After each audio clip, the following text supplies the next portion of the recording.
plusieurs articles ces dernières années expliquant que Bourdieu avait totalement tort. Hélas, j'aimerais bien que Bourdieu ait raison. Pourquoi ?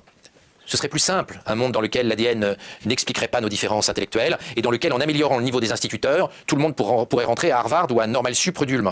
Ce serait un monde beaucoup plus cool et qui, personnellement, me sierait mieux. Alors je vous invite à regarder la vidéo entière de Thinkerview avec Laurent Alexandre sur la guerre des intelligences par rapport à l'arrivée de ChatGPT. Sinon, au moins les passages que j'ai mis en vidéo avant, là, plusieurs extraits. Parce que lui, concrètement, sa thèse à Laurent Alexandre, que je partage plutôt, c'est de dire que, en fait, l'intelligence d'où elle vient, il y a toujours la guerre entre est-ce que c'est inné ou est-ce que c'est acquis.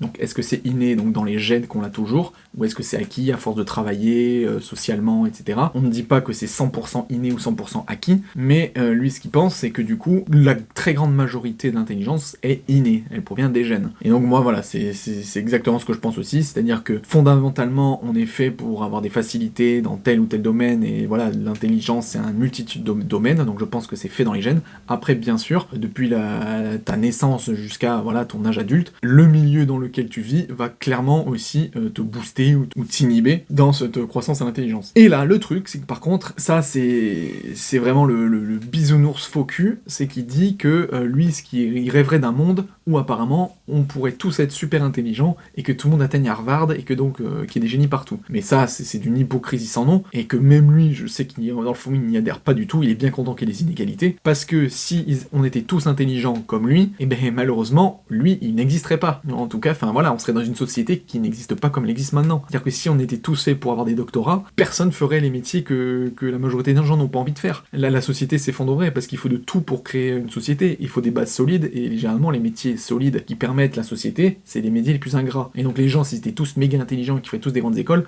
personne ne ferait ces métiers-là et le monde s'effondrerait. Donc c'est un discours complètement bullshit de bisounours à dire oui, j'aimerais bien un monde comme ça. Non, c'est pas vrai. Bien sûr, quand tu veux avoir un discours humaniste, tu vas dire ça, mais en fait, même si on le voulait, ça détruirait notre monde en fait, parce que c'est juste pas vivable. Ou alors il faudrait reconstruire une société où on se dirait ok, on est tous méga intelligents, mais alors on peut pas choisir son métier, ou en tout cas voilà, chaque jour de la semaine, chacun, ou chaque mois de l'année, chacun fait tel métier pour que la société fonctionne. Ça serait une autre façon de vivre, mais en tout cas voilà, avec notre société actuelle, qu'on devienne tous intelligents comme ça, c'est n'importe quoi de dire que ça serait un monde idyllique.